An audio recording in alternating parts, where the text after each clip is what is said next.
Deep Dive with Vanessa Mdee is brought to you by the African Creative Agency in partnership with producer and show creator Amanda Rosenberg. Kindness to me is the most attractive trait in any human being. Kindness in itself is as if one is communicating directly to another spirit. I call it a spirit dance. Irrespective of the style, kindness doesn't care about your backgrounds and cultures. Kindness knows no barrier. It transcends age, race, sexual orientation, political beliefs, religious beliefs, you name it. Every day in many different ways, our spirits need a little dance. Sometimes our spirits forget how to dance because our minds are in conflict. Everyday battles, internally and externally.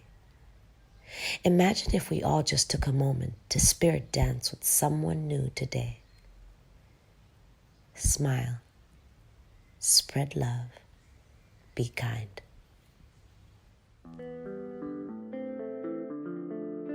Deep Dive with me, Vanessa Mdee.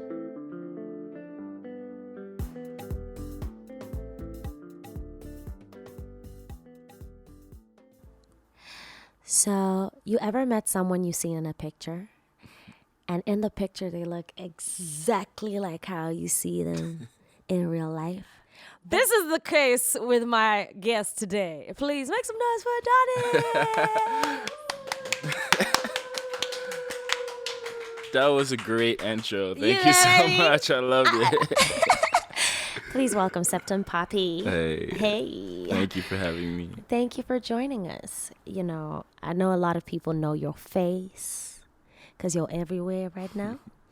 But would you like to tell us what you do?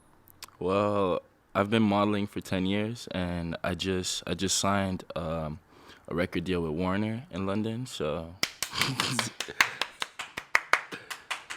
I've been model slash generation. But yeah, I've been finishing up the project right now, and I have a center for kids with special need up in Canada as well. So that's what I've been focusing on lately. Fantastic. So thanks for joining us today. You know, it's cool to interact with Africans in the diaspora, especially Africans who are making a global statement of what it is to be like celebrated as an African icon in fashion now, I can say proudly. I'm happy that you've got your slash. My slash. Your slash artist. Tell me a little bit about your journey. I know that you've been doing this for 10 years, but you've been doing it in several different places. So you just moved to LA from New York, and before you were in Montreal, right? Yeah. So what was that journey like coming from Africa, if at all, or being identified as an African? Yeah. Well, I was born in the Ivory Coast, and when I was 3, I got really sick. So my parents had to flee the country, go find like the best way to keep me alive. And Is this a familiar story? Yeah, well, people, well, I don't really talk about it that much, but when people that know me know, they're like, yeah, I was really sick when I was young, and that's the only reason why I really left Africa. Oh, really? And yeah, because my parents already had lost one child, so when I got sick as well, they were like, okay, we really need to make this work and find a way to keep this one. So that's a great story. Yeah, it's a great story of success, actually. Yeah, my parents are my biggest inspiration because of that, because they left everything they had. My dad was a pretty successful a businessman. He was dealing with everything in like technology and informatics, and my mom was just helping all the businesses around. So yeah, they were pretty well off, and then I got sick, so they left everything they had and they moved to Canada. And so it always inspired me to just do greatness and just make them proud, because I feel like I owe everything I have to them. Are your parents still around? Yeah, they're still around. They're still in Canada. They're doing well. They're still in the cold. I just couldn't do it anymore. Do they do the weird thing that parents do when, well, my mother never does this, I'll let you know for free, but do they do the weird thing that parents do when they see a big ass billboard of you? Do they take a picture like, selfie with the kiddo? Do they? Do you get pictures like this? Yeah, every now You and just then. have a million of those. Every now and then, I get my mom's like, "Oh, I just saw you." And you're My like, dad is the one that usually gives me like the best foot pictures. I have a folder full of pictures of my I'm dad. sure. I'm sure. Next to pictures of me. But I'll never forget one time because my parents just moved to Toronto 2 years ago. One time I was in Toronto, it was the holiday, so we're doing our holiday shopping and blah, blah, blah. And I get there, and I was with my mom and my dad, and there was a billboard of me, and I'm like, okay, you guys, I want a picture with you guys in front of this, and then Right, that's for one of a my change. favorite. That's For one a of my favorite change. pictures. That's the ultimate. What would it be? No, it's called a selfie. Yeah, That's awesome. I mean, it's an interesting story where you move to the Western world because of an unfortunate event, but then you turn your lemons into lemonade for real. So I'm just happy to watch you blossom. For us, it's interesting, like in Africa, or as Africans, we don't really consider creative intelligence like modeling, music, whatever it is, whatever form of arts that you're doing. I believe modeling is an art form as well. They don't usually consider this a professional or skillful thing to do. And our son is crying. Oh, I'm so Should we bring him in? Oh, my little baby. I just want to see if he's all right. Yes, please. So we're going to get to our son very soon. I say our son because I'm just like, oh my God, I've been carrying him this afternoon. Africans, we're all raised I know, together. we all raise our kids together. But yes, like coming from an African background and knowing that, a lot of people look down on the arts, look down on performers, look down on models, look down on what has this been like for you in the sense that you're actually providing for yourself and your family, and you're creating such a huge imprint in the fashion world as a creative, as an artist, as a model, as a musician. What's the conversation like at home at the dinner table, number one? What is it like with your cousins back in Côte d'Ivoire? What is it like? You know what I mean? Like, what's the conversation like now?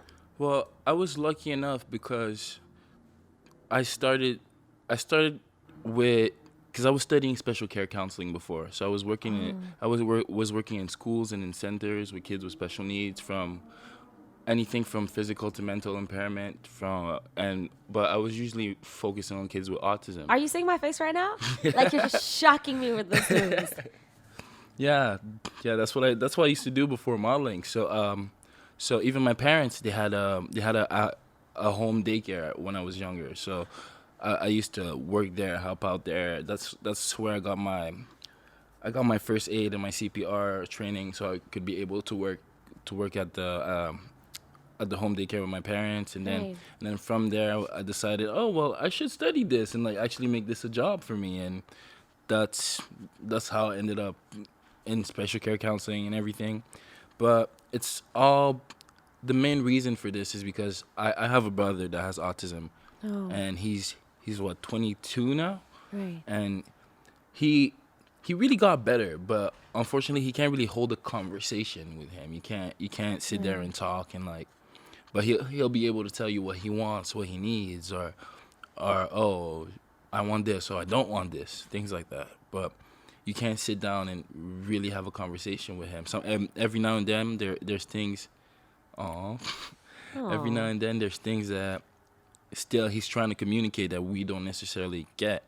And just growing up overall, just seeing how my parents were dealing with it kind of made me want to work in the field, because I just realized that, like we said, it takes a village. So it does take a especially village. when to raise a child already, but now in the case or in a situation where the child has special needs or any kind of type of impairment, it just takes a real village, and I just wanted to be a part of that for other families. That's beautiful, because you think, I don't know that knowledge of you, and I honestly thought that, so you're trying to tell me that you stumbled upon modeling? Or it stumbled upon you in this case? Modeling kind of stumbled upon me, because I think the first fashion show I did was a charity fashion show. My friend was like, hey, you want to do this fashion show with me?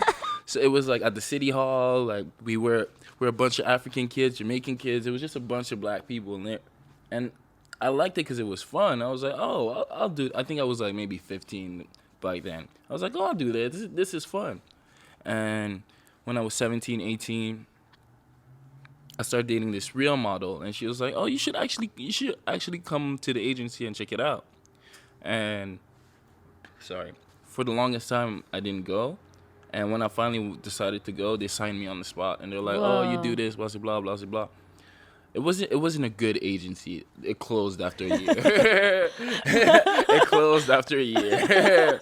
But They didn't have their shit together. it wasn't a good agency, but it was my first step to be a like, launchpad, oh. And I was right. like, oh, okay, maybe I could do this for real and make money. And from then, it maybe took like 3 years before I actually got signed for real, because Right. I did another agency. It didn't work. Right.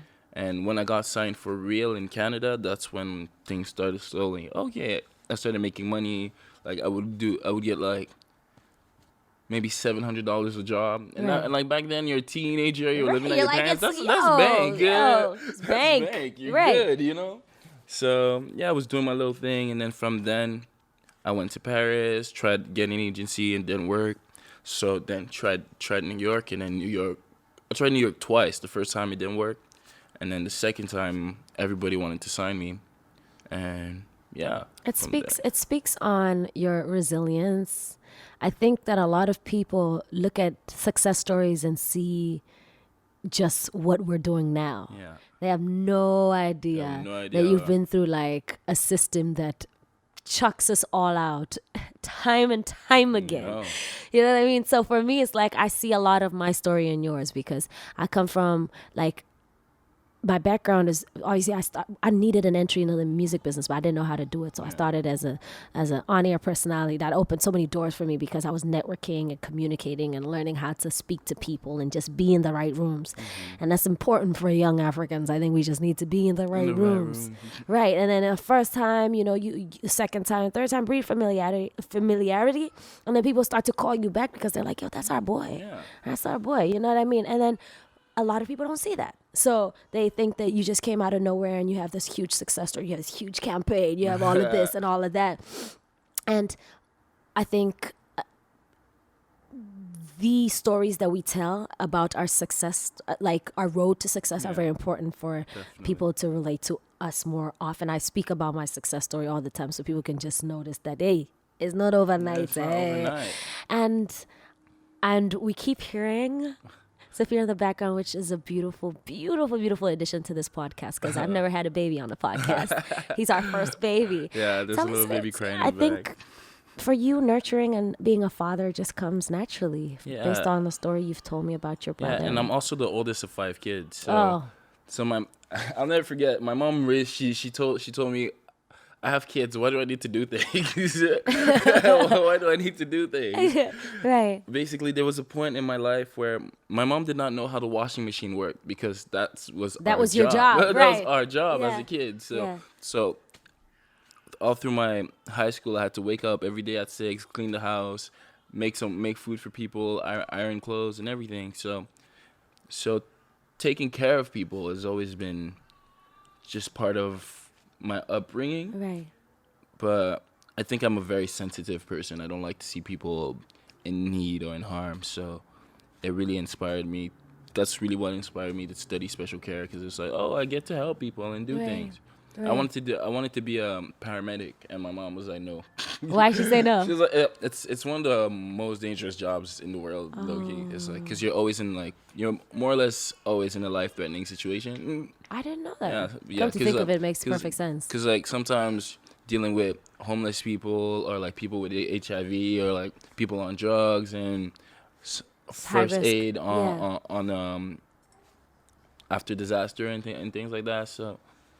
So yeah, it's one of the most dangerous jobs. So, but I just always wanted to care and help people, and I feel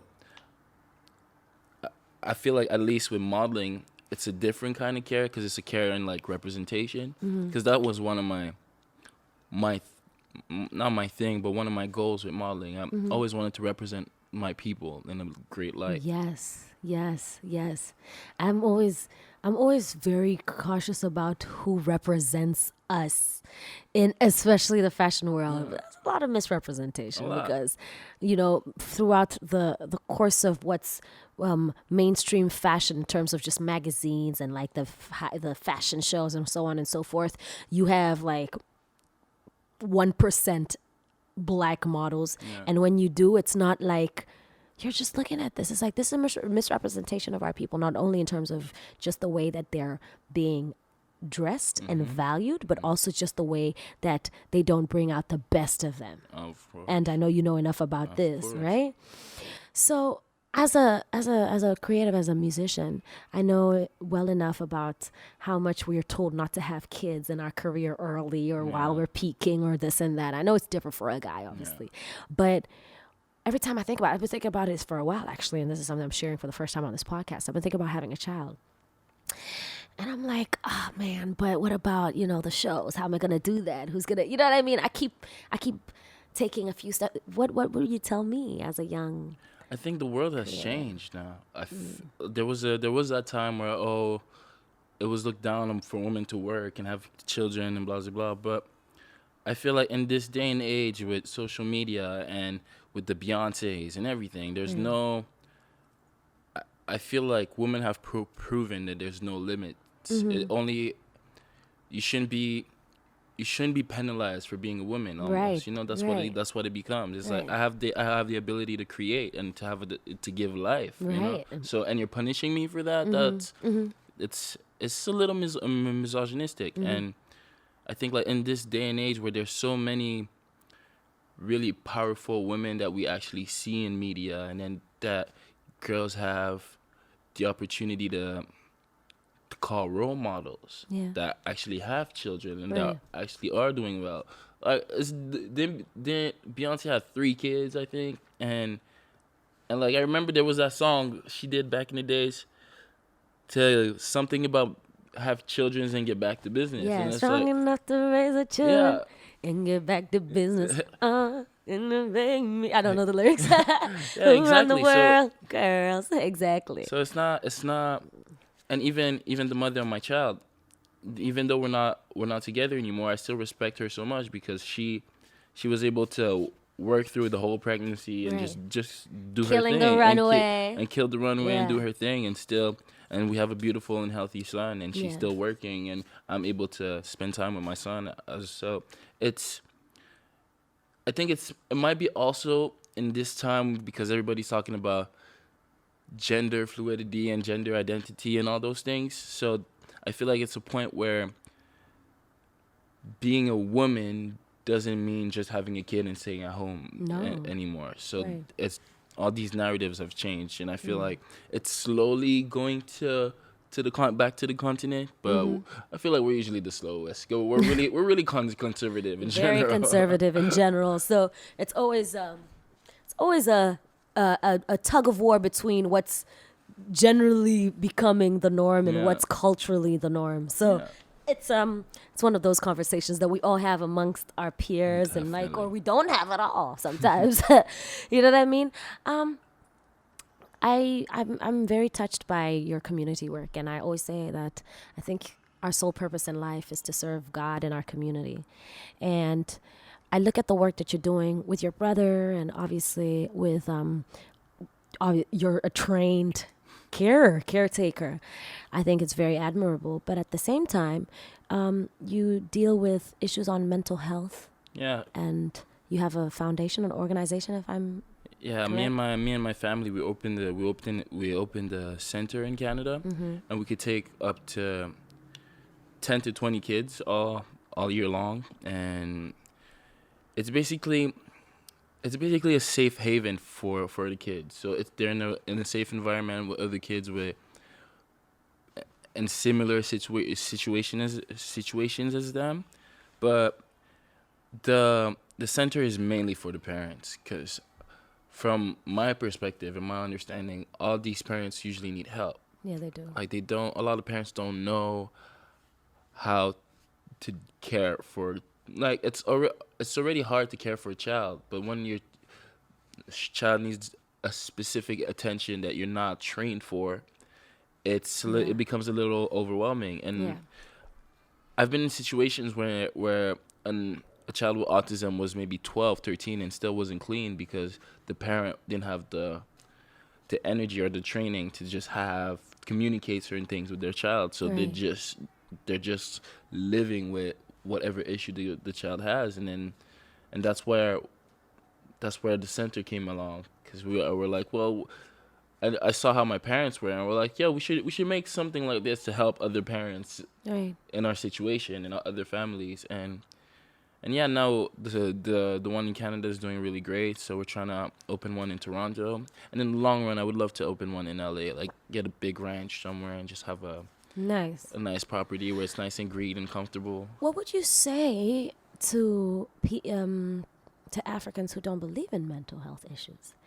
It's a big conversation. It's a huge conversation. I remember going through a time in my life, and I have a dear friend of mine, who has a show that's catered towards like having this conversation in Africa.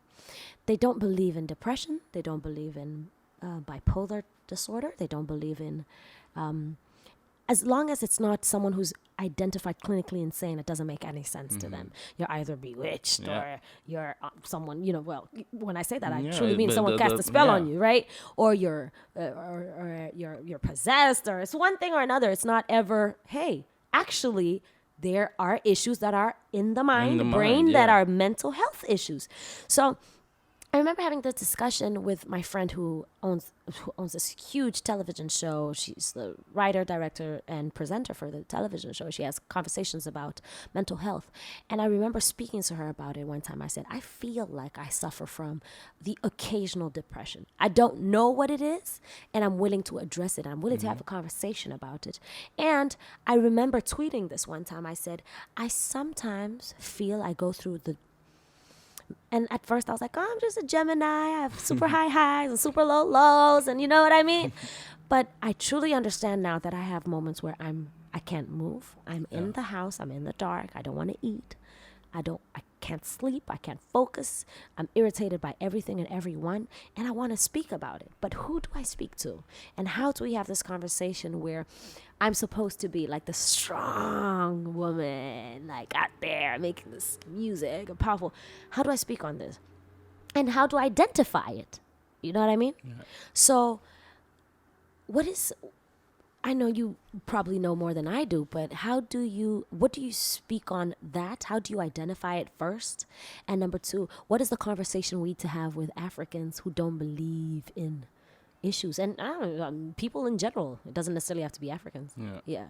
I feel like we have a strong sense of community, and we forget that, like, and it's a little bit different in Africa, because you somehow always have some kind of support system when you're back home. You always have your mom, your aunt, your grandma, uncle, cousin. There's always someone to make sure you're some type of okay. Yes, we don't necessarily address like our deeper thoughts or deeper feelings and how we deal with trauma on a day-to-day basis back home. And they don't realize that when you're here, there's this great sense of loneliness, because when you're out here, you're out here by yourself. Right. For you to be able to talk to someone, to actually be comfortable, or sometimes even being close to someone doesn't happen here unless you've curated it, or like, oh, you met that person, and oh, now we're friends, and it's just a support system that we don't have here. And that's why I feel like they have a harder understanding of like the sense of loneliness that you have in the Western world, because they grow up. You have There's always people around at all times. Like we said earlier, the village raised you. Literally, like I would like. Let me tell you a funny story. Like growing up, during like any day of the week, there was like easily 5 or 4 aunties at my house and uncles, and they're all there not for like visits. They would be there like for a short-term stay, which is not less than 3 months. They would be on the couch, like in our space, eating, like having conversations with my mom and dad at all times. So you were never at a point, and they would smack you if you were wrong. Like if you're misbehaving, they would literally act like, the person to make sure you're correct. But It's an unfamiliar concept Yeah, here, I believe. yeah. But They just don't understand that, like, that oh, sense of community. why are you feeling alone? What's wrong with your mind? What's wrong with your head? And like, the reality is that mental health is really, really, it's just a real thing. Even in our community, we forget the amount of trauma that the African individual and the Black individual have been through, and then these are things that we don't communicate, that we don't talk about. Even how the continent's been raped for so long, and then and then the result of that, how it affects us today, and how certain families and how certain even in between Africans we interact with each other, and then these are all problems and issues that we need to address. You have such a valid point. And Your point is so strong. Like, and unfortunately, we're out here suffering in silence because I think we're ashamed. That's what it is. We're ashamed to talk about it. you know, you're just hitting the nail right on the head. Like, when you speak of just like how we've been raped as a continent, as a people, and I speak about this all the time. I say sometimes we're battling things that we don't even understand. Yeah. Like, we're carrying the burdens of our ancestors. We're carrying the burdens of people who were colonized before us, and their teachings are seeping down from generation to generation to generation, and more neglect. Instead of speaking on it and releasing, we're carrying it on forward from one father to another child to another child. And it's like, when will this end? It's a continuous cycle of suffering. And I remember when I spoke about my issue, and I did it in a way that I don't want a conversation about this. I want to speak it, and I don't want anybody to ask me a question. As soon as I let it out, I let it go, and let it go as far as it needs to go. But I remember as soon as I said it, my brother then sent me a text message. He said, "Me too." My friend sent me a message. She said, "Me too." And it became a whole chain of me too's. And I said, you know what? Actually, That's not right. it's not right. There's too many of us. We're suffering in the darkness. We're suffering in silence. And we need to talk about it. And the more we talk about it, the more we address the dragon in his face. Yeah. Like, we're like, okay, I'm staring you in the face. Like, let's talk about how we're healing from this. Yeah, I'll never forget when I really started doing my classes. I was starting to have it was like a class on behavior and everything. So I was like reading everybody's different behaviors and how different people react to it and blah and all. And I always remember vividly. There was a point where I could pinpoint everybody in my family. I'm like, oh, that's my dad. Oh, that's my mom. Oh, that's my sister. And then I came back to them Based on behavior. Based right. on behavior and everything. And my family's really close, so we're really open to talking about we're just open to talking Which about is good and very unique. Everything. Yeah. And I came back to them. I was like, oh, like, well, this is what I'm learning in class, and I actually see your behaviors in this. I can identify. I can identify. Of course, I started with my brother and sister, so they would like digest it easier. Right. But I think it clicked in their head. They're like, oh, yeah, there is room for healing here, and improvement. And I think it's it's that. How do you say that? That shame of feeling like, oh, you're sick. There's always that shame of feeling like you're sick. Even it's one thing being sick physically, but now when it comes to the mental, there's a certain stigma that's on it, especially in our community. Yeah. So I feel like once you realize that, oh, it's not that you're sick, it's just room for healing. It's more, that's what we need to focus on, and I think that's how we can bring all these issues on. Just spread them wider across the continent and have more people aware of it. I think so. And I think your voice is going to be loud enough for a whole generation right now. It's important for you to speak on these things. And I think that because people associate you with fashion and music, they don't expect you to have such a loud voice and to be so vocal and so clear when it comes to issues of mental health. And I remember watching a video on Instagram of Jessie J. She's a singer.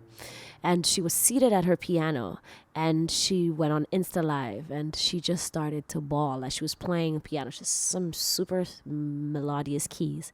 And I remember watching that and relating to her so much.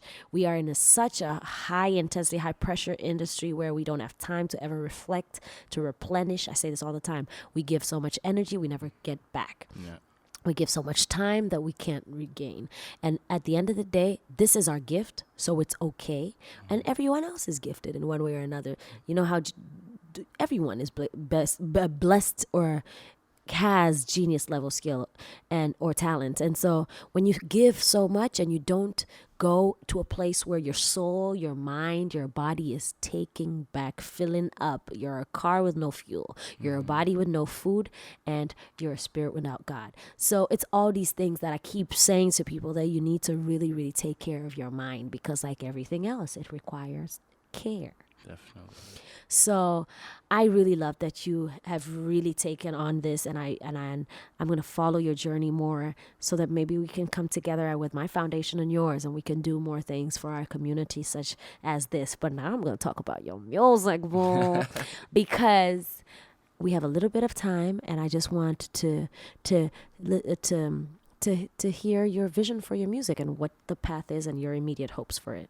Oh, well, if I had to describe my music, it's very soul, jazz, R&B, old school R&B, and because that was my inspiration, or like what I was really exposed to being in Canada and having my aunt with us. Like you said, you had your aunt living with you. My aunt just lived with us. She was there, and she was young back then. She was in university. I remember I was 7, even younger. She had like Tony Braxton, Babyface, Boyz II Men. She had all these CDs stacked up in her room, and I would go and go and steal it and come back. 90s R&B. Yeah. And it just always inspired me. And my parents always let me be creative. That's one thing I really appreciate about them. They always let me.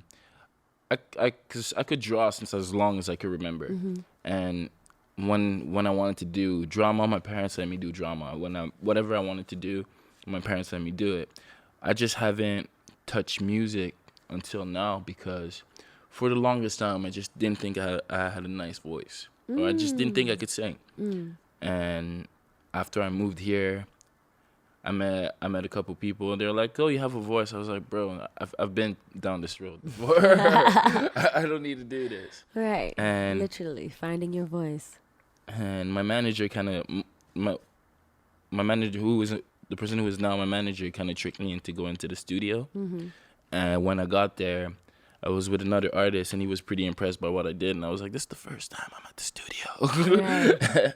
And he was like, "Oh, I can't believe it. No, you're really good." So I kept going, and I hit up a few producers. And my main producer now, it's funny because when I was 14, 15, I wanted to start a band. Didn't go too far. We barely recorded 2 songs. But there was this guy that would always send me his beats, or he would tell me like, "Oh, send me a voice note on your phone, and I'll make a song with it." And we would go back and forth like this. And so yeah, after I moved here and I really got into music, he hit me up. He's like, "Dude, I'm still producing, and at this point I've been producing for 10 years. Right, so I'm pretty good at it at this point." And I was like, and he was back in Montreal, so I told him, "Okay, come to LA." And we hid in my room for a few months, and one of the songs we made in my room got me signed. So oh wow. So yeah, it ended up being like, okay, I guess I could do this. Wow, look at that. That's a great story. But yeah, overall, I just want to give a different image, I feel like I hear this a lot, but a different narrative about what it means to be African. Doesn't matter how much you hear it, it's true. Yeah, because I feel like people have a linear idea of what it is an African person does, what it is to have African music and all.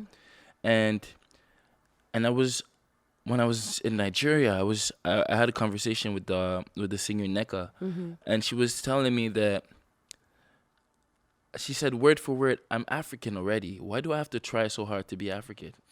this is my conversation I was like, all the ooh. time. I was like, ooh. I'm African because Africa lives in me. In I don't you. have to constantly now stand and walk around in ululation. No, come on, guys. Let's stop. So I completely relate to that, and I appreciate that. Thank you so much for joining us. Thank you for sharing your story. Thank you for finding time out of your busy schedule and your busy daddy time to hang out with us. I wish you the best. You're a great dad. Guys, I've watched him with his son. You just melt. It's beautiful. I wish you the best. And how do we keep up with you? I'm out here. I'm Septum Papi on Instagram, and on every other handle, I'm just Adonis Bosso. So Adonis Bosso. That's nice. Merci. Merci à toi. Et j'espère qu'on va travailler. Ben ouais, c'est bientôt. sûr. T'es à Los Angeles. Faut D'accord. Merci. faire quelque chose. Allez.